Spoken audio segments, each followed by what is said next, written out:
Future doctors welcome back to MP பயோக்ளிக்.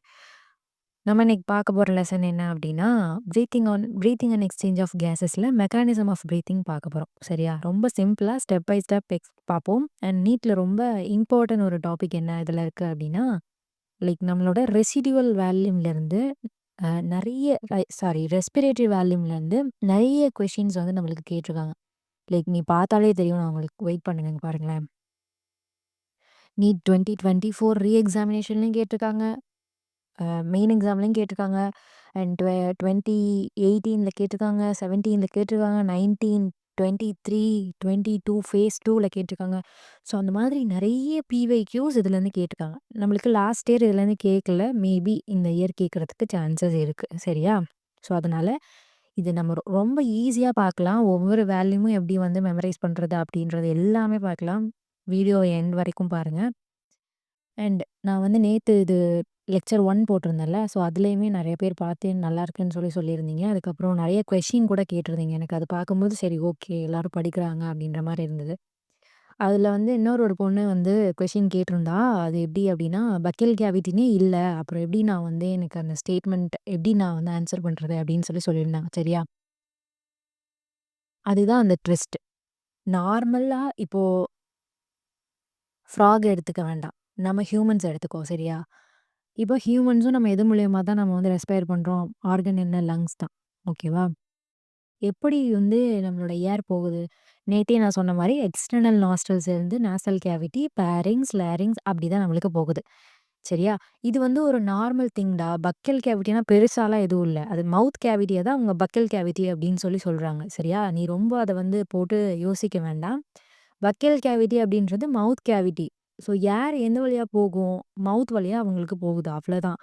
இது என்சிஇஆர்டில குடுக்கலையான்னு கேட்டா எனக்கு தெரியல. மேபி வந்து ஓல்டு என்சிஇஆர்டி. இதுவே ஓல்டா என்னன்னு தெரியல. நேத்து நான் எடுத்ததே ஓல்டுன்னு தான் நினைக்கிறேன். இல்ல இது நியூ. இதுல ஆனா பெருசா எந்த சேஞ்சஸும் இல்லையே. பிரீத்திங் அண்ட் எக்ஸ்சேஞ்ச் ஆஃப் கேஸஸ்லேருந்து எந்த சேஞ்சஸும் குடுக்கலையே. சரி ஓகே. அது வந்து மவுத் கேவிட்டி தான் சரியா? பக்கில்னா பெருசா வேற மீனிங்லாம் எதுவும் கிடையாது. மவுத் கேவிட்டி தான். ஃப்ராக்ஸ் வந்து நம்மளோட மவுத் மூலியமா ஏர் எடுத்துப்பாங்க. இதுவே நீ வந்து கூகுள்ல போய் சர்ச் பண்ணி பார்த்தேன்னு வச்சுக்கோயேன், ஆப்ஷன் டி தான் கரெக்ட்ன்னு காமிக்கும். எப்படி அப்படின்னா, வாட்டர்ல இருக்கும்போதும் அவங்க வந்து சில டைம் என்ன யூஸ் பண்ணிப்பாங்க அப்படின்னா, லங்ஸ யூஸ் பண்ணிப்பாங்க. அதாவது பக்கல் கேவிட்டி மூலமா ஏர் எடுத்துக்கிட்டு லங்ஸை யூஸ் பண்ணிப்பாங்க. அப்ப அதுவும் கரெக்ட்டு தான். அண்ட் அதே மாரி லேண்ட்லயும் நீ வந்து பக்கல் கேவிட்டியும் லங்ஸையும் யூஸ் பண்ணலாம் அப்படின்னு சொல்லி, நீ கூகுள்ல போய் சர்ச் பண்ணி பாரேன் அப்படி சொல்லுவாங்க. பட் நீட் 2025ல நீ நம்மளோட கொஸ்டின் பேப்பர்ல ஆன்ஸர் கீ எடுத்து பார்த்தோம்னு வச்சுக்கோயேன், என்ன தெரியுமா இருக்கும்? ஆப்ஷன் ஏ தான் கரெக்ட்ன்னு இருக்கும். ஏன்னா நம்மளுக்கு அதில மென்ஷன் பண்ணல. சரியா? வாட்டர்ல இருக்கும்போது பக்கல் கேவிட்டி லங்ஸையும் யூஸ் பண்ணி ரெஸ்பயர் பண்ணுவாங்கிறது இல்ல அதில. குட்டானியஸ் ரெஸ்பிரேஷன் மட்டும் தான் இருக்கும்னு நினைக்கிறேன். இங்க பாருங்களேன்.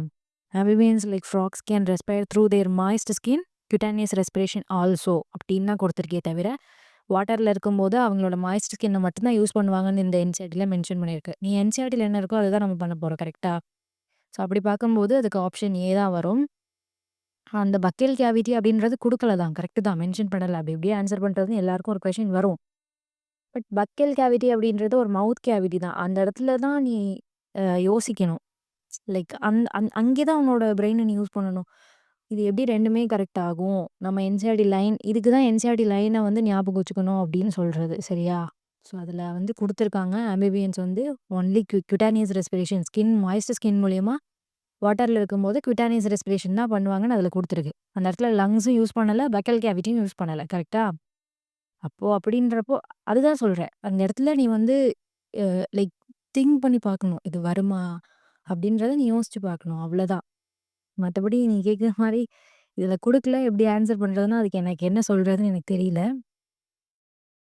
நீ நார்மலா ஒண்ணு ஞாபகம் வச்சுக்கோ. பக்கல் கேவிட்டி அப்படின்னா மவுத் கேவிட்டி. இதே மாதிரி பாடி ஃப்ளூயிட்ஸ் அண்ட் சர்க்குலேஷன்ல எனக்கு வந்து நான் படிக்கும்போது என்னோட இன்ஸ்டிடியூட்ல ஒரு கொஸ்டின் கேட்டிருக்காங்க பேப்பர்ல. என்ன அப்படின்னா, ஃபார்மேஷன் ஆஃப் ஆர்பிசிஸ்ன்னு சொல்லிட்டு ஏதோ ஒரு ஸ்டேட்மெண்ட் பேஸ்டு கொஸ்டின் அசர்ஷன் கொடுத்து ரீசன் குடுத்துருந்தாங்க. எனக்கு வந்து அதில வந்து ஃபார்மேஷன் ஆஃப் ஆர்பிசிஸ்க்கு பதிலா எரித்ரோபோயசிஸ் அப்படின்னு சொல்லி குடுத்துருந்தாங்க. அப்போ எனக்கு அது தெரியல. எரித்ரோபோயசிஸ்னா எனக்கு அப்படி ஒரு வேர்டே இல்லையே என்சிஆர்டில. இது எப்படி குடுத்துருக்காங்க அப்படின்னு சொல்லிட்டு நான் யோசிச்சுட்டே இருந்தேன் ரொம்ப நேரமா. அப்புறம் நான் என்ன நெனச்சேன் அப்படின்னா, ஒரு வேள ஸ்ப்ளீன்ல போய் டெஸ்ட்ராய் ஆகும் இல்லையா? அப்போ அதுதான் வந்து அதுக்கு நேம் தான் எரித்ரோபோயசிஸ் அப்படின்னு நெனச்சேன். அப்புறம் எடுத்துட்டு வந்து அத நான் சர்ச் பண்ணி பார்க்கும்போது தான் எனக்கு தெரிஞ்சுச்சு, ஆர்பிசிஸ் ஃபார்ம் ஆகுறது தான் எரித்ரோபோயசிஸ்ன்னு சொல்லுவாங்கன்னு. சில விஷயங்கள் நம்மளுக்கு தெரியாது கரெக்ட்டா? ஆனா சிபிஎஸ்இ ஸ்டூடண்ட்ஸ்க்கு நெறைய விஷயங்கள் தெரியும். அவங்க டீச்சர்ஸே நடத்தும்போது நெறைய விஷயங்கள் சொல்லியிருப்பாங்க. பட் நான் ஸ்டேட் போர்ட் ஸ்டூடண்ட் அப்படின்றதுனால எனக்கு புக்கையே நான் தான் படிக்கிற மாரி இருக்கும். அவங்க சும்மா வந்து இந்த லெசன மட்டும் சொல்லிட்டு போயிருவாங்க. புக்கையே நான் தான் படிக்கிற மாரி இருக்கும். அதனால எனக்குமே சில விஷயங்கள் தெரியாது. இப்போ தான் கொஞ்சம் கொஞ்சமா ஏதோ கொஞ்சம் கொஞ்சம் தெரியுதே தவிர, முன்னாடிலாம் எனக்கு எதுவுமே தெரியாது. பிளாங்க்கா இருக்கும். ஆனா எல்லா பசங்களும் அதுக்கு ஆன்ஸர் பண்ணிட்டு வந்துட்டாங்க. ஆனா எனக்கு எதுவுமே தெரியல. ஸோ அதனால அதுக்கெல்லாம் வந்து அது அது அப்பப்போ நீ கேதர் பண்ணவே உனக்கு தெரியும்டா. ஓகே இதனால தான், இதனால தான் அப்படின்னு சொல்லிட்டு நீ பயாலஜிய கொஞ்சம் இன்ட்ரஸ்டடா நீ டீப்பா படிக்க ஆரம்பிக்கும்போதே உனக்கு நெறைய விஷயம் தெரியும். நான் அந்த கமெண்ட் பார்த்துட்டு எனக்கு அதிலேயே டெக்ஸ்ட்லேயே எனக்கு என்ன ரிப்ளை பண்றதுன்னு தெரியல. சரி கிளாஸ்ல சொல்லிக்கலாம் அப்படின்னு சொல்லிட்டு விட்டுட்டேன். சரி ஓகே. நம்ம வந்து இன்னைக்கு மெக்கானிசம் பிரீத்திங் ஸ்டார்ட் பண்ணலாமா? Breathing involve 2 stages. நான் ஃபர்ஸ்ட்டு வந்து கான்செப்ட் சொல்லிடுறேன். நெக்ஸ்ட் என்சிஇஆர்டி படிக்கிறேன். ஓகேவா? ஓகே. ஃபர்ஸ்ட்டு ஒரு பேசிக் ஐடியா புரிஞ்சுக்கோங்க. பிரீத்திங்னா நம்மளுக்கு 2 ப்ராசஸ் இருக்கு. கரெக்ட்டா? ஒண்ணு இன்ஸ்பிரேஷன் அண்ட் எக்ஸ்பிரேஷன். நம்ம இன்ஹேல், எக்ஸ்ஹேல்ன்னு கூட சொல்லுவோம். இன்ஸ்பிரேஷன் அப்படின்றது என்ன? நீ அட்மாஸ்பியரிக் ஏர லைக் எக்ஸ்ஹேல் பண்றது. ஆக்ஸிஜன நீ வந்து உள்ள ஏர் உள்ள போக்குறது தான் இன்ஸ்பிரேஷன் அப்படின்னு சொல்லிட்டு சொல்றோம். எக்ஸ்பிரேஷன் அப்படின்றது என்ன? ஏர் வெளில வர்றது எக்ஸ்பிரேஷன். ஓகேவா? ஸோ இது 2ம் எதனால நடக்குது அப்படின்னு நீ யோசிச்சிருக்கியா? லைக் இது எப்படி நடக்குது அப்படின்றது திங்க் பண்ணியிருக்கீங்களா யாருனாச்சும்? எதனால நடக்குது அப்படின்னா, நம்ம பாடியில இருக்க பிரஷரோட டிஃபரன்ஸ்னால தான் இந்த 2 ப்ராசஸுமே நம்மளுக்கு நடக்குது. சரியா? பிரஷர் டிஃபரன்ஸா? அப்படின்னா அப்படின்னு நம்ம யோசிப்பீங்க கண்டிப்பா. ஓகேவா? ஆனா அதுக்கு முன்னாடி ஞாபகம் வச்சுக்க வேண்டிய ஒரு பாயிண்ட் என்ன அப்படின்னா, லைக் நீ ஆல்வேஸ் ரிமெம்பர் பண்ற ஒரு பாயிண்ட் என்ன அப்படின்னா, கேஸ் எப்பவுமே ஹையர் பிரஷர்ல இருந்தா லோவர் பிரஷருக்கு போகும். சரியா? இந்த ஒரு பாயிண்ட் மட்டும் ஞாபகம் வச்சுக்கோங்க. சில பாயிண்ட் நான் ஞாபகம் வச்சுக்கோங்கன்னு சொல்லும்போது, அத ஜஸ்ட் மைண்ட்ல வச்சுக்கோங்க. இல்லன்னா லைக் என்சிஇஆர்டிலே இந்த மாரி கீழ எங்கேயாவது எழுதி வச்சுக்கோங்க. பிகாஸ் இதுக்கு பின்னாடி இந்த லைன எப்படி சொல்றது? இந்த லைன மறைச்சு வேற மாரி கொஸ்டின் கேட்கறதுக்கும் சான்ஸ் இருக்கு. சரியா? ஸோ கேஸ் எப்பவுமே higher pressure to lower pressure தான் போகும். இது நான் ஏன் சொல்றேன் அப்படின்றது போக போக புரியும். ஃபர்ஸ்ட்டு இன்ஸ்பிரேஷன் அதாவது இன்ஹலேஷன்னா என்னன்னு பார்க்கலாம். இன்ஸ்பிரேஷன் அப்படின்றது ஒரு ஆக்டிவ் ப்ராசஸ். சரியா? இன்ஸ்பிரேஷன் அப்படின்றது என்ன? ஒரு ஆக்டிவ் ப்ராசஸ்.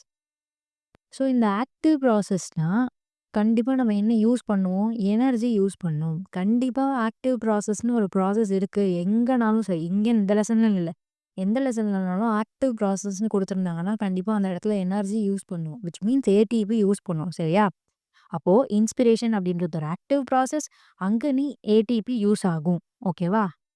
இன்ஸ்பிரேஷன் நடக்கும்போது என்ன ஆகும் அப்படின்னா, நீயே ஜஸ்ட் ஃபீல் பண்ணி பாரேன். இப்போ நீ வந்து இன்ஹேல் பண்ண. நம்மளுக்கு என்ன ஃபீல் ஆகும்? நம்மளுக்கு வந்து மசில்ஸ் கான்ட்ராக்ட் ஆகுறது ஃபீல் ஆகும். சரியா?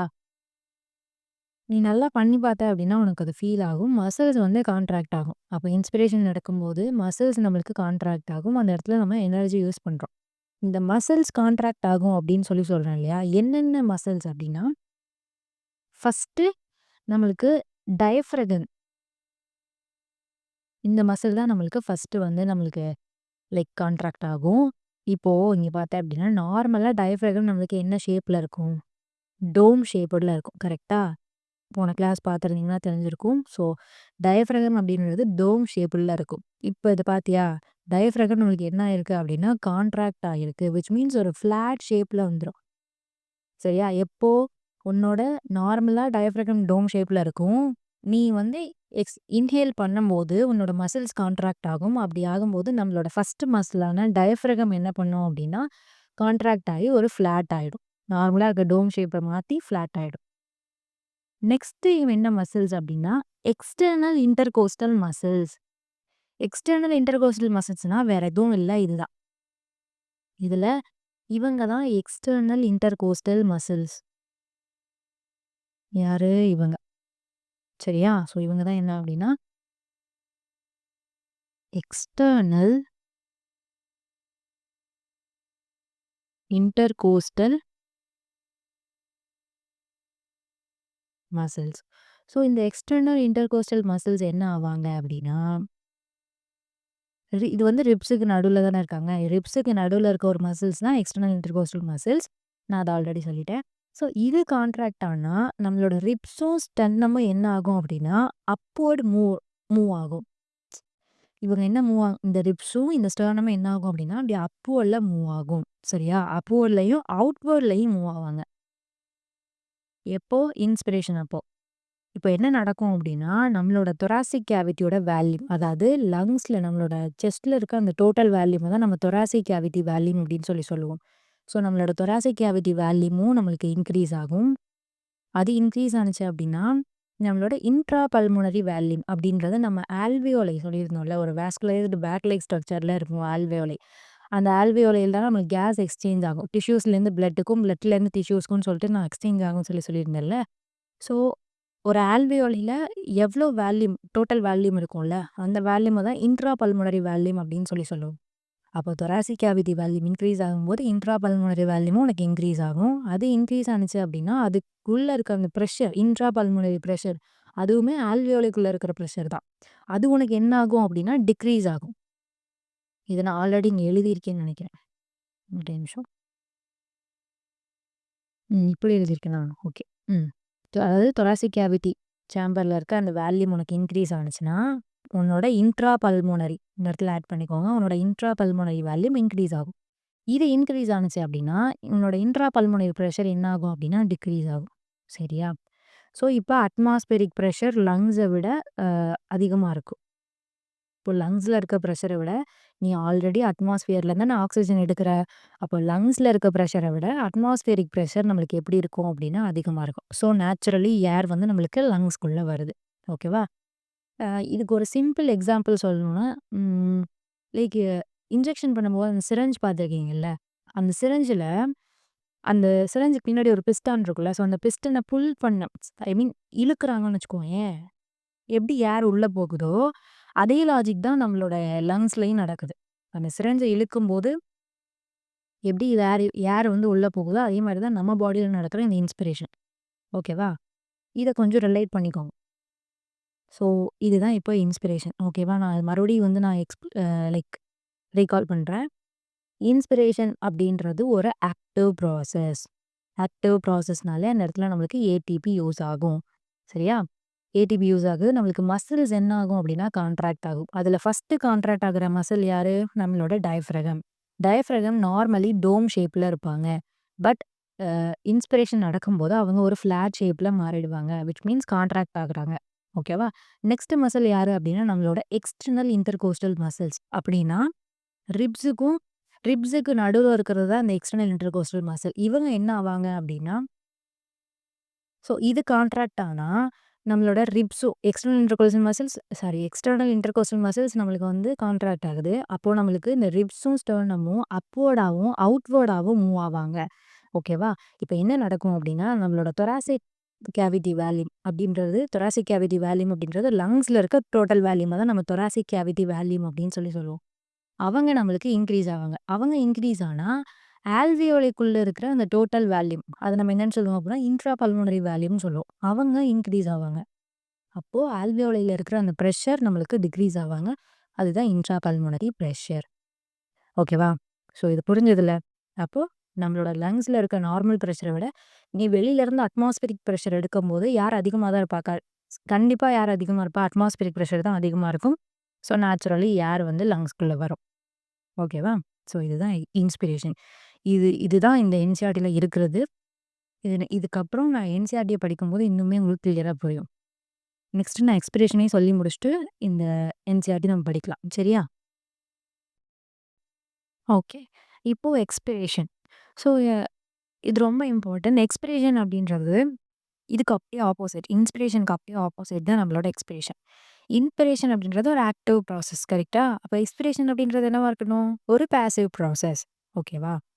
அப்போ பாசிவ் ப்ராசஸ்னா நம்ம அந்த இடத்துல ஏடிபி யூஸ் பண்ண மாட்டோம்.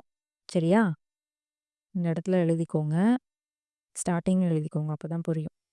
ஸோ இது வந்து ஒரு பாசிவ் ப்ராசஸ். பாசிவ் ப்ராசஸ்னால என்ன யூஸ் பண்ண மாட்டோம்? ஏடிபி யூஸ் பண்ண மாட்டோம். சரியா? அப்போ மசில் கான்ட்ராக்ஷன் நடக்காது. இங்க என்ன நடக்கும் அப்டின்னா, நம்மளோட டயஃப்ராகம் இருக்குல்ல, நம்மளோட ஃபர்ஸ்ட் மசிலான டயஃப்ராகம் நம்மளுக்கு அது நார்மலா இருக்க அந்த டோம் ஷேப்புக்கே நம்மளுக்கு என்ன ஆயிடும் அப்டின்னா, திரும்ப ரிட்டர்ன் வந்துரும். சரியா? இந்த இடத்துல என்ன நடக்கும் அப்டின்னா, இந்த டயஃப்ராகம் மறுபடியும் நம்மளுக்கு ரிலாக்சேஷன் ஸ்டேட்டுக்கு வந்துரும். நம்மளோட எக்ஸ்டர்னல் இன்டர்கோஸ்டல் மசில்ஸ் நான் இங்க சொல்லியிருந்தேன்ல. ஸோ, இந்த எக்ஸ்டர்னல் இன்டர்கோஸ்டல்ஸ் மசில் நம்மளுக்கு என்ன ஆகும் அப்டின்னா, இதுவுமே நம்மளுக்கு ரிலாக்ஸ் ஆகும். இந்த ரிப்ஸும், இந்த ஸ்டெர்னமே நம்மளுக்கு என்ன பண்ணுவாங்க அப்டின்னா, அவங்களோட ஆக்சுவல் ஸ்டேட், ஒரிஜினல் பொசிஷனுக்கு திரும்ப வரும். சரியா? ஸோ, இந்த இன்ஸ்பிரேஷன்ல நான் என்ன சொன்னேன் அப்டின்னா, தொராசிக் கேவிட்டி வால்யூம் இன்க்ரீஸ் ஆகும். அதனால பல்மோனரி வால்யூமும் நம்மளுக்கு இன்ட்ரா பல்மோனரி வால்யூம் நம்மளுக்கு இன்க்ரீஸ் ஆகும். இன்ட்ரா பல்மோனரி பிரஷர் நம்மளுக்கு டிக்ரீஸ் ஆகும். சரியா? இது எப்போ இந்த இடத்துல எழுதிக்கோங்க. இது வந்து டூரிங் இன்ஸ்பிரேஷன்.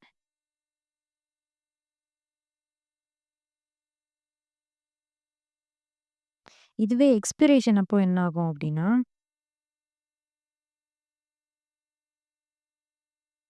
நம்மளுக்கு தொராசிக் கேவிட்டி வால்யூம் இருக்கு இல்லையா? அது வந்து என்ன ஆகும்? டிக்ரீஸ் ஆகும். இன்ட்ரா பல்மோனரி வால்யூமும் டிக்ரீஸ் ஆகும். இன்ட்ரா பல்மோனரி பிரஷர் என்ன ஆகும்? இன்க்ரீஸ் ஆகும். சரியா? இப்ப ஸோ ஏர் வந்து நம்மளுக்கு என்ன ஆகுது? வெளியில போகும். மறுபடியும் இன்னொரு தடவ நான் ரிமெம்பர் பண்ணுங்க. லைக் நார்மல் எக்ஸ்பிரேஷன் எக்ஸ்பிரேஷன் அப்படின்றது பாசிவ் ப்ராசஸ், இன்ஸ்பிரேஷன் அப்படின்றது ஆக்டிவ் ப்ராசஸ். இதுதான் ஸ்டார்ட்டிங் பாயிண்ட் மாதிரி. இப்போ எக்ஸ்பிரேஷன்னா பாசிவ் ப்ராசஸ், ஏடிபி யூஸ் பண்ண மாட்டேன். அப்ப அந்த இடத்துல மசில்ஸ் கான்ட்ராக்ட் ஆகாது, ரிலாக்சேஷன் ஆகுது. அப்படின்றப்போ உனக்கு வந்து ஃபர்ஸ்ட் மசிலான டயப்ரகம் ஆல்ரெடி இருந்த டோம் ஷேப்புக்கே வந்துரும். எக்ஸ்டர்னல் இன்டர்கோஸ்டல்ஸ் மசில்ஸும் நம்மளுக்கு ரிலாக்ஸ் ஆகும். ரிப்ஸும், ஸ்டெர்னமும் நம்மளுக்கு இன்ஸ்பிரேஷன்ல அப்வர்ட் அண்ட் அவுட்வர்ட்ல மூவ் ஆனுச்சு. கரெக்ட்டா? அண்ட் எக்ஸ்பிரேஷன்ல அவங்களோட ஒரிஜினல் ஸ்டேட்டுக்கே ரிப்ஸும், ஸ்டெர்னமும் வந்துருவாங்க. இந்த இடத்துல வால்யூம் பார்த்தோம் அப்படின்னா, தொராசிக் கேவிட்டி வால்யூம் டிக்ரீஸ் ஆயிடும். அதனால இன்ட்ரா பல்மோனரி வால்யூம் டிக்ரீஸ் ஆயிடும். இன்ட்ரா பல்மோனரி பிரஷர் அதாவது லங்ஸுக்குள்ள இருக்க பிரஷர் அதிகமாயிடும். சரியா? லங்ஸுக்குள்ள இருக்கிற பிரஷர் அப்படின்னா, ஆல்வியோலிக்குள்ள அந்த பேக்குக்குள்ள இருக்கிற பிரஷர் என்ன ஆயிடும்? அதிகமாயிடும். ஓகே. இன்னொரு ஒரு விஷயம் என்ன அப்படின்னா, இப்போ நீ வந்து ரொம்ப ஃபோர்ஸ்ஃபுல்லா மூச்சு விடுறேன்னு வச்சுக்கோயேன். லைக் நீ ட்ரை பண்ணி பாரு. அப்படின்னு சடனா ரொம்ப ஃபோர்ஸ்ஃபுல்லா வந்து லைக் எக்ஸ்பிரேஷன் பண்றீங்க அப்படின்னா, இது என்ன ஆயிடும் அப்படின்னா, ஃபோர்ஸ்ஃபுல் எக்ஸ்பிரேஷன் நம்மளுக்கு ஒரு ஆக்டிவ் ப்ராசஸ் ஆயிடும். ஏன்னா, அந்த இடத்துல நீ என்ன பண்ற? உன்னோட எனர்ஜிய யூஸ் பண்ற. கரெக்ட்டா? ஸோ, இந்த டைம்ல நம்மளுக்கு என்ன ஆகும் அப்படின்னா, அடிஷனல் மசில்ஸ் ஒர்க் பண்ண ஆரம்பிச்சுரும். நம்மளோட இன்டர்னல் இன்டர்கோஸ்டல் மசில்ஸும், நம்மளோட அப்டாமின்ல நம்மளுக்கு இருக்குல்ல மசில்ஸ், அந்த மசில்ஸும் கான்ட்ராக்ட் ஆகும்போது, நம்மளோட ரிப் இருக்கு இல்லையா? நம்மளோட ரிப்ஸ் வந்து என்ன பண்ணும்? டவுன்வர்ட்ல போகும். சரியா? நான் இது எப்போ சொல்றேன் அப்படின்னா, ஃபோர்ஸ்ஃபுல் எக்ஸ்பிரேஷன். முன்னாடி இந்த இருக்க அந்த வேர்ட நோட் பண்ணுங்க. நார்மல் எக்ஸ்பிரேஷன் அப்போ, இன்ஸ்பிரேஷனுக்கு ஆப்போசிட்டா தான் எல்லாம் நடக்கும். ஃபோர்ஸ்ஃபுல்லா நீ எக்ஸ்பயர் பண்ற அப்படிங்கிறப்போ, அது ஒரு ஆக்டிவ் ப்ராசஸா மாறிடும். ஏன்னா, அந்த இடத்துல நீ அடிஷனலா எனர்ஜி யூஸ் பண்ற. கரெக்ட்டா? அப்போ இன்டர்னல் இன்டர்கோஸ்டல் மசில்ஸ் நம்மளுக்கு ஒர்க் பண்ணும். அப்டாமினல் மசில்ஸும் ஒர்க் பண்ணும். இது 2ம் கான்ட்ராக்ட் ஆகும்போது நம்மளுக்கு நம்மளோட ரிப்பு வந்து டவுன்வர்ட்ல போகும். அப்போ வால்யூம்லாம் என்ன ஆகும்? நம்மளோட தொராசிக் கேவிட்டி வால்யூம் ரொம்ப கம்மியாயிடும். ரொம்ப டிக்ரீஸ் ஆயிடும். நம்மளோட பிரஷர் ரொம்ப இன்க்ரீஸ் ஆகும். அப்ப ஏர் வந்து ரொம்ப ஃபாஸ்ட்டா வெளிய போகும். எப்பப்போ அப்டின்னா, நீ இந்த பலூன் ஊதும்போது பார்த்துருக்கீங்களா? நம்ம வந்து ஏர ரொம்ப ஃபோர்ஸ்ஃபுல்லா தானே இந்த வெளியில வச்சு தானே நம்ம பலூன ஊதுவோம். அதுக்கப்புறம் அ எப்படி சொல்றது? இருமும்போது ரொம்ப ஃபோர்ஸா இருமுறது. நெறைய பேர் பார்த்துருக்கீங்களா? இருமும்போது எனக்கு வந்து அப்டாமன் வலிக்குது. அதாவது அடிவயிறு வலிக்குது அப்படின்னு சொல்லியிருப்பாங்க. அ டாக்டர் கிட்ட போனாலுமே அடிவயிறு வலிக்குது அப்படின்னு சொல்லுவாங்க. அப்ப எதனால? நீ ஃபோர்ஸ்ஃபுல்லா வந்து எக்ஸ்பயர் பண்றனால நம்மளோட அப்டாமினல் மசில்ஸ் வந்து நம்மளுக்கு என்ன ஆகும் அப்படின்னா, அதுக்குள்ள இருக்க அந்த பிரஷர் அதிகமாகும். ஏன்னா அது கான்ட்ராக்ட் ஆகுதுல்ல. ஸோ அது நீ வந்து கன்டினியூஸா நீ ஃப்ரீக்வென்ட்டா இருமிட்டே இருக்கும்போது, அந்த மசில்ஸ் ரொம்ப கான்ட்ராக்ட் ஆக நம்மளுக்கு வலிக்க ஆரம்பிக்கும். சரியா? இப்ப புரியுதா? ஓகே. ஸோ இவ்ளோ தான் வந்து இந்த inspiration, expression and forceful expression. சரியா? அண்ட் இன்னொன்னு என்ன அப்டின்னா, நம்மளோட ரெஸ்பிரேட்டரி ரேட் ஆவரேஜா வந்து ஒரு அடல்ட் ஹியூமன் வந்து 12 to 16 births uh breaths time per minute ஓகேவா? எவ்வளோ time? 12 to 16 times per minute. Per மினிட்டுக்கு 12 டூ 16 தடவ நம்மளுக்கு வந்து ஒரு அடல்ட் ஹியூமன் என்ன பண்ணுவாங்க அப்டின்னா, பிரீத் பண்ணுவாங்க. சரியா? அண்ட் வந்து லங்ஸோட ஃபங்ஷனை அசஸ் பண்ண நம்ம யூஸ் பண்ணுற ஒரு இன்ஸ்ட்ருமெண்ட்னா என்ன அப்படின்னா ஸ்பைரோமீட்டர் அப்படின்னு சொல்லுவோம். ஸோ ரெசிடுவல் வேல்யூம் ஸ்பைரோமீட்டரில் மெஷர் பண்ண முடியாது. இந்த ரெசிடுவல் வேல்யூமை நம்ம மெஷர் பண்ண முடியுமான்னு கேட்டால் அது முடியாது. ஆக்சுவலாக லங்ஸோட ஃபங்ஷனை அசஸ் பண்ண யூஸ் பண்ணுற ஒரு மிஷின் தான் நம்மளுக்கு ஸ்பைரோமீட்டர். சரியா? ஸோ இவ்வளோ தான் இந்த இன்ஸ்பிரேஷன் எக்ஸ்பிரேஷனில் இருக்கிறது. நான் ஒன்ஸ் என்சிஆர்டி ரீட் பண்ணிவிட்டு நம்ம நெக்ஸ்ட்டு வந்து ரெஸ்பிரேட்டரி வேல்யூம்ஸ் போகலாம். நான் ஆக்சுவலாக இன்றைக்கி எக்ஸ்சேஞ்ச் ஆஃப் கேஸஸும் முடிக்கலாம் அப்படின்னு வந்தேன். பட் இதுக்குள்ளேயே டைம் ஆகிடுச்சு. ரெஸ்பிரேட்டரி வேல்யூம் நம்ம நல்லா படிக்கணும். ஏன்னா அதுலேருந்து நிறையா பிவைக்யூஸ் கேட்டிருக்காங்க. இப்போ எக்ஸ்சேஞ்ச் ஆஃப் கேஸஸ்ஸு வேறு என்னென்ன இருக்குது? டிரான்ஸ்போர்ட் ஆஃப் கேஸஸ் இருக்குது. நாளைக்கு இதையுமே 30 மினிட்ஸில் முடிக்க முடியாதுன்னு நினைக்கிறேன். ஏன்னா நான் 30 மினிட்ஸ்ன்னு தானே சொல்லியிருந்தேன். அதுக்கு மேலேனா பார்க்க மாட்றீங்க. அதனால தான் சரி குட்டி குட்டியாக போடுவோம் அப்படின்றதுனால தான் இந்த ஐடியா யோசித்தோம். ஆனால் அது ரொம்பவே கம்ப்ளீட் பண்ண கஷ்டமாக இருக்குது. சரி ஓகே. நான் அது இன்றைக்கி ஒரு ரெஸ்பிரேட்டரி வேல்யூம் வரைக்கும் போடுறேன். எனக்கு இதுக்கு மேலே கொஞ்சம் டைம் எக்ஸ்டெண்ட் பண்ணலாமா வேணாமா அப்படின்றத எனக்கு கமெண்ட்ஸில் சொல்லுங்கள். ஏன்னா நீங்கள் தான் பார்க்குறீங்க கரெக்டாக. எனக்கே ஒரு ஒரு 1 மணி நேரம்லாம் என்னால் கன்சிஸ்டண்டாலாம் உட்காந்து படிக்கவே முடியாது. நான் இடையில பிரேக் எடுப்பேன். அந்த மாதிரி தான் பண்ணிகிட்ருப்பேனா. ஸோ அதனால் ஐ கேன் ஃபீல் உங்களுக்கும் அதே மாதிரி தான் இருக்கும். ஒரே இடத்துல ஒரு 1 மணி நேரம் 1.5 மணி நேரம்லாம் உட்காந்து பார்க்க முடியாதுல்ல. ஸோ குட்டி குட்டியாக போடும்போது அது கம்ப்ளீட் பண்ணி போகிறதே தெரியாது. ரொம்ப ஃபாஸ்ட்டாக கம்ப்ளீட் பண்ண மாதிரி ஃபீல் ஆகும். 30 மினிட்ஸ் எப்படி போச்சுன்னே தெரியாது. ரொம்ப ஆக்டிவாக தான் படித்தா. ஸோ டைம் கொஞ்சம் எக்ஸ்டெண்ட் பண்ணலாமா வேணாமா அப்படின்றது எனக்கு கமெண்ட்ஸில் சொல்லுங்கள். மறக்காமல் கமெண்ட்ஸில் சொல்லுங்கள். அப்போ தான் நான் அதை பார்த்துட்டு ஓகே படிப்பாங்க போல் அப்படின்னு நான் டைம் எக்ஸ்டெண்ட் பண்ண முடியும். சரியா? சரி okay.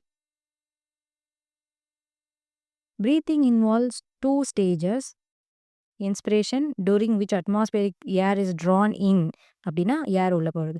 And expiration by which the alveolar air is released out. அதாவது ஆல்வியோலியில் இருக்கிற அந்த ஏர் வந்து நம்மளுக்கு வெளியில் வருதுல்ல, அது expression.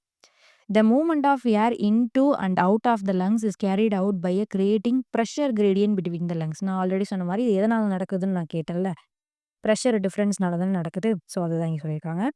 And the atmosphere. Inspiration can occur if the pressure within the lungs, அதாவது லங்ஸுக்குள்ள இருக்கிற ப்ரெஷர், அதான் intrapulmonary pressure is less then the atmospheric pressure. Inspiration எப்போ நடக்கும் அப்படின்னா அட்மாஸ்பியரிக் ப்ரெஷரை லைக் அட்மாஸ்பியரிக் ப்ரெஷர் அதிகமாக இருக்கும், நம்மளோட லங்ஸில் இருக்க ப்ரெஷர் கம்மியாக இருக்கும். அப்போ தான் இன்ஸ்பிரேஷன் நடக்கும். There is a negative pressure in the lungs with respect to atmospheric pressure. Similarly expiration takes place when the intrapulmonary pressure is higher than the atmospheric pressure. அப்படியே opposite. The diaphragm and a specialized set of muscles, external and internal intercostal muscles between the ribs helps in generation of such gradients. Inspiration is initiated by the contraction of diaphragm, which increases the volume of thoracic chamber in the anteroposterior axis. இந்த word note பண்ணிக்கோங்க. எங்க anteroposterior axisல தான் நம்மளோட inspiration is initiated by the contraction of diaphragm, which increases the volume of thoracic chamber in the anteroposterior axis. The contraction of external intercostal muscles lift up the ribs and the sternum, causing an increase in the volume of the thoracic chamber in the dorsoventral axis. ஓகேவா? இந்த ரெண்டு word important. Antero posterior axis எங்கே வரும், torso ventral axis எங்கே வரும் அப்படின்றத once அந்த NCERT லைனே உங்களுக்கு மைண்டில் இருக்கணும். சரியா? Sorry. The overall increase in the thoracic volume causes a similar increase in pulmonary volume. An increase in pulmonary volume decreases the intrapulmonary pressure. இது நான் ஆல்ரெடி சொன்ன மாதிரி தான். To less than the atmospheric pressure, which forces the air from outside to move into the lungs. Inspiration.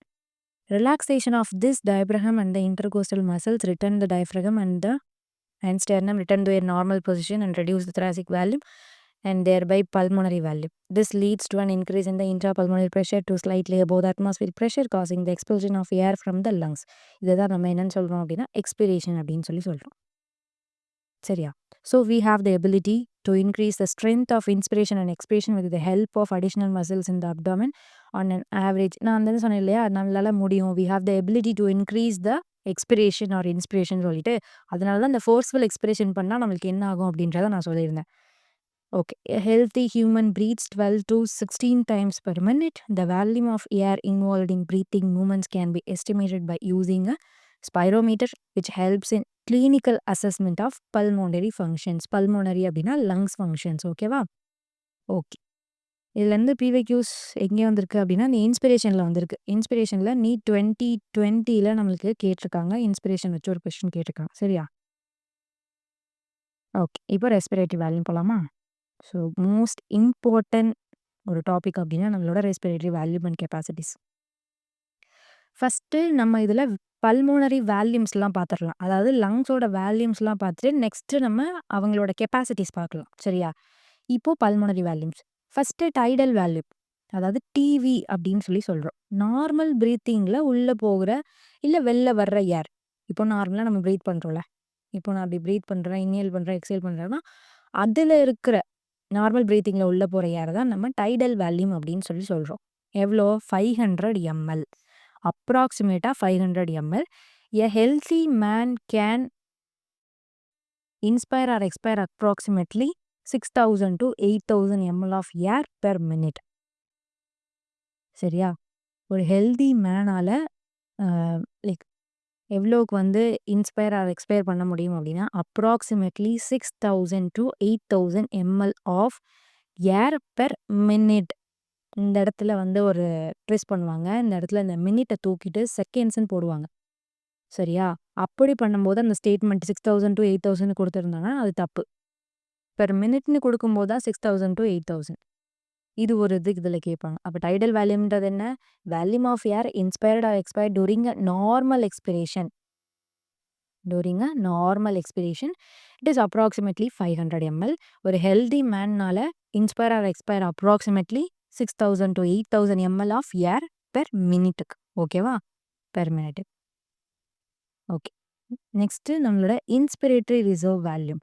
அதாவது normal normal இன்ஸ்பிரேஷனுக்கு அப்புறம் extra உள்ள இருக்கிற ஏர். இப்போது நீ வந்து நீ நார்மலாக இன்ஸ்பிரேஷன் பண்ணிட்ட, எக்ஸ்ட்ரா உள்ளே இருக்கும்ல ஏர். ஒரு ஃபோர்ஸ்ஃபுல், நான் ஆல்ரெடி சொன்ன மாதிரி இப்போ ஃபோர்ஸ்ஃபுல் எக்ஸ்பிரேஷன் பண்ணால் எப்படி மூச்சை வெளியில் விடுவோம், அதே மாதிரி ஃபோர்ஸ்ஃபுல் இன்ஸ்பிரேஷன் மூச்சை அப்படியே வந்து அப்படியே இழுப்போம் இல்லையா? ஃபோர்ஸ்ஃபுல் எக்ஸ்பிரேஷன் கொடுக்குறப்போ ஆவரேஜாக 2500 ml to 3000 ml. இதுவும் நோட் பண்ணிக்கோங்க. நார்மலாக ஃபோர்ஸ்ஃபுல் இன்ஸ்பிரேஷன், நார்மல் இன்ஸ்பிரேஷன் தாண்டி ஃபோர்ஸ்ஃபுல் இன்ஸ்பிரேஷன். ஓகேவா? உன்னால் உனக்கு எவ்வளோ எபிலிட்டி, எவ்வளோ கெப்பாசிட்டி இருக்குது. அந்த எப்படி சொல்கிறது, இப்போது எனக்கு அது இழுத்தும் காமிக்க முடியல, நேரில் இருந்தால் அது தெரியும். நீங்களே பண்ணி பாருங்களேன். Forceful inspiration. சரியா? ஓகே. ஆவரேஜாக 2500 ml to 3000 ml. Next expiratory reserve volume. இன்ஸ்பிரேட்டரினா ஃபோர்ஸ்ஃபுல் இன்ஸ்பிரேஷன், எக்ஸ்பிரேட்டரினா ஃபோர்ஸ்ஃபுல் எக்ஸ்பிரேஷன். நான் ஆல்ரெடி சொன்ன மாதிரி ஃபோர்ஸ்ஃபுல் எக்ஸ்பிரேஷன் ஆல்ரெடி சொல்லியிருக்கேன் இல்லையா? ஸோ அந்த மாதிரி பண்ணும்போது ஆவரேஜாக 1000 ml to 1100 ml. இப்போ இது 3 மட்டும் நான் திரும்ப சொல்கிறேன், ஏன்னா இது ரொம்ப இம்பார்ட்டன்ட். சரியா? டைடல் வேல்யூம் அப்படின்றது normal respiration, like normal inspiration or normal expiration தான் அப்ராக்சிமேட்டாக 500 ml. ஒரு ஹெல்தி மேன்னால் அப்ராக்சிமேட்டாக 6000 to 8000 ml of air per minute. ஓகேவா? இன்ஸ்பிரேட்டரி ரிசர்வ் வேல்யூம் அப்படின்றது ஃபோர்ஸ்ஃபுல் இன்ஸ்பிரேஷன், ஆவரேஜாக 2500 to 3000. எக்ஸ்பிரேட்டரி ரிசர்வ் வேல்யூம் அப்படின்றது இஆர்வி அப்படின்றது ஃபோர்ஸ்ஃபுல் எக்ஸ்பிரேஷன். அது ஆவரேஜாக நம்மளுக்கு 1000 ml to 1100 ml. சரியா? ஸோ இது முடிஞ்சிருச்சு. நெக்ஸ்ட்டு நம்மளுக்கு ரெசிடுவல் வேல்யூம். ஸோ ரெசிடுவல் வேல்யூம் அப்படின்றது என்ன அப்படின்னா ஃபோர்ஸ்ஃபுல் எக்ஸ்பிரேஷனுக்கு அப்புறம் இப்போது நீ ஃபோர்ஸாக வந்து மூச்சை வந்து வெளியில் விட்டுட்ட, அதுக்கப்புறம் லங்ஸில் எவ்வளோ ரிமைனிங் ஏர் இருக்கும்ல, ஸோ அந்த ரிமைனிங் ஏரை தான் நம்ம ரெசிடுவல் வேல்யூபில் சொல்லுவோம். சரியா? ஆவரேஜாக எவ்வளோ இருக்கும் அப்படின்னா 1100லேருந்து 1200 ml வரைக்கும் ஆவரேஜாக நீ ஃபோர்ஸ்ஃபுல் எக்ஸ்பிரேஷன் பண்ணதுக்கு அப்புறமா உன்னோட லங்ஸில் ரிமைனிங் இருக்கிற ஏர். ஓகேவா? ஆல்ரெடி இங்கே மென்ஷன் ஆயிருக்கு பார்த்தியா? Volume of air remaining in the lungs even after a forceful expiration. ஆவரேஜாக எவ்வளோ? 1100 ml to 1200 ml. இஆர்வியில் எக்ஸ்பிரேட்டரி ரிசர்வ் வேல்யூமில் எவ்வளோ கொடுத்துருந்தது அப்படின்னா 1000 ml to 1100 ml. ரெசிடுவல் வேல்யூமில் ஃபோர்ஸ்ஃபுல் எக்ஸ்பிரேஷனுக்கு அப்புறம் லங்ஸ்குள்ள இருக்கிற அந்த ரிமைனிங் ஏர் வந்து 1100 ml to 1200 ml. By adding up a few respiratory volumes described above, one can derive various pulmonary capacities which can be used in clinical diagnosis. Next நம்மளோட pulmonary capacities பார்ப்போம். சரியா? ஸோ லங்ஸ் கொலாப்ஸ் ஆகாமல் prevent பண்ணுறது தான் அந்த volumes எல்லாமே. சரியா? Okay. நம்மளுக்கு ஃபஸ்ட்டு யார் இருக்கா? Inspiratory capacity. இன்ஸ்பிரேட்டரி கெப்பாசிட்டி அப்படின்றது நம்மளோட டைடல் வேல்யூமையும் நம்மளோட இன்ஸ்பிரேட்டரி ரிசர்வ் வேல்யூமையும் ஒன்றா ஆட் பண்ணுறது தான் நம்மளோட இன்ஸ்பிரேட்டரி கெப்பாசிட்டி. சரியா? Total volume of air a person can inspire after a normal expiration. எவ்வளோ வேல்யூம் ஆஃப் ஏர் வந்து நார்மல் எக்ஸ்பிரேஷனுக்கு அப்புறம் எவ்வளோ வேல்யூம் ஆஃப் ஏர் ஒரு பர்சனுக்குள்ளே இருக்குது அப்படின்றது தான் நம்மளோட இன்ஸ்பிரேட்டரி கெப்பாசிட்டி. இதுக்குள்ளே இது என்னென்ன சேர்ந்தா இது inspiratory capacity? Tidal volume plus inspiratory reserve volume. சரியா? இது இன்ஸ்பிரேட்டரி கெப்பாசிட்டி. எக்ஸ்பிரேட்டரி கெப்பாசிட்டி அப்படின்றது என்ன? Total volume of air a person can expire after normal inspiration. நான் ஃபஸ்ட்டு இன்ஸ்பிரேட்டரி கெப்பாசிட்டியில் சொன்னது நார்மல் எக்ஸ்பிரேஷன். அப்படியே ஆப்போசிட். இன்ஸ்பிரேட்டரின்னு இருக்குன்னா அந்த இடத்துல நீ என்ன நார்மல் எக்ஸ்பிரேஷன் போட்டு எக்ஸ்பிரேட்டரி கெப்பாசிட்டி கொடுத்துருக்காங்கன்னா அந்த இடத்துல அப்படியே ஆப்போசிட்டாக நார்மல் இன்ஸ்பிரேஷன் வரும். சரியா? This includes tidal volume and ERV. Tidal volume plus ERV. So இதுதான் வந்து இது மட்டும் ஞாபகம் வச்சுக்கிட்டாலே போதும். ஓகேவா? நெக்ஸ்ட்டு நம்மளோட functional residual volume. Functional residual வேல்யூமில் நார்மல் ரெஸ்பிரேஷனுக்கு அப்புறம் லங்ஸில் இருக்கிற ஏர் தான் நம்ம ஃபங்க்ஷனல் ரெசிடுவல் வேல்யூம் சொல்லுவோம். Volume of that air that will remain in the lungs after a normal expiration. ஓகேவா? ஸோ நார்மல் எக்ஸ்பிரேஷனுக்கு அப்புறம் எவ்வளோ வேல்யூம் ஆஃப் ஏர் இருக்குது அப்படின்றது தான் நம்மளுக்கு functional residual capacity. This includes ERV plus RV. Already இங்கே வந்து பார்த்த கான்செப்ட் தான். இஆர்வியும் ஆர்வியும் சேர்த்தா நம்மளுக்கு என்ன கிடைக்கும்? ஃபங்க்ஷனல் ரெசிடுவல் கெப்பாசிட்டி கிடைக்கும். Next vital capacity. Vital capacity அப்படின்றது TV plus IRV plus ERV. அதாவது மேக்ஸிமம் ஏர் உன்னால் எவ்வளோ மேக்ஸிமம் ஆஃப் ஏர் வந்து இன்ஸ்பிரேஷன் பண்ண முடியுது இல்லைனா எக்ஸ்பயர்டு பண்ண முடியுது. இதுதான் வந்து நம்மளுக்கு vital capacity. The maximum volume of air a person can breathe in after a forced expiration. This includes ERV, TB, IRV, or the maximum volume of air a person can breathe out after the forced inspiration. இது நம்மளுக்கு என்ன? Vital capacity. Next total lung capacity. Total lung capacity அப்படின்றது மொத்தமாக. சரியா? நம்மளோட vital capacity plus நம்மளோட residual volume இவங்கெல்லாம் சேர்த்து இவங்க 2 பேரையும் சேர்த்தாலே நம்மளுக்கு யார் யார் வந்துருவா? RV, ERV, TV plus IRV இவங்க எல்லாரையும் ஆட் பண்ணால் தான் நம்மளோட டோட்டல் லங் கெப்பாசிட்டி. அதாவது total volume of air accommodated in the lungs at the end of the forced inspiration. எப்போ? ஃபோர்ஸ்டு இன்ஸ்பிரேஷனுக்கு அப்புறமா. ஸோ இது வந்து டோட்டல் லங் கெப்பாசிட்டி. ஓகேவா? ஸோ இதுதான் வந்து இந்த pulmonary volume and pulmonary capacities. First pulmonary volume நீ கொஞ்சம் ஸ்ட்ராங் ஆகிட்டாலே பல்மோனரி கெப்பாசிட்டிஸ் உனக்கு ஈஸியாக வந்து புரிஞ்சிடும். நான் திரும்பவும் அந்த வேல்யூஸ் மட்டும் சொல்கிறேன். ஏன்னா சில பேருக்கு அந்த வேல்யூஸ் மட்டும் மறந்துடும். நான் வேல்யூஸ் மட்டும் சொல்கிறேன். இதுவே ஆல்ரெடி 30 மினிட்ஸ்க்கு மேலே போயிடுச்சு. டைடல் வேல்யூம் அப்படின்றது அப்ராக்சிமேட்டாக 500 ml. ஐஆர்வி அப்படின்றது நம்மளுக்கு 2500 to 3000 ml. புக்கை பார்க்காம நீங்களே சொல்லுங்கள். இஆர்வி அப்படின்றது 1000 to 1000 ml to 1100 ml. And then next நம்மளுக்கு ரெசிடுவல் வேல்யூம் அது வந்து 1100 to 1200 ml. சரியா? அதுக்கப்புறம் இருக்க அந்த கெப்பாசிட்டிஸ் பார்த்துக்கோங்க. ஸோ நெக்ஸ்ட் கிளாஸ் வரும்போது இதை ரிவைஸ் பண்ணிவிட்டு ஆல்ரெடி நான் லெக்சர் 1 நடத்திருந்தேன் இல்லையா? அதையும் ரிவைஸ் பண்ணிவிட்டு NCERT லைன் உங்களோட ஃபிங்கர் டிப்ஸில் இருக்கணும். எவ்வளோக்கு எவ்வளோ ரிவைஸ் பண்ணுறீங்களோ அவ்வளோக்கு அவ்வளோ நல்லது. So don't waste your time and thank you.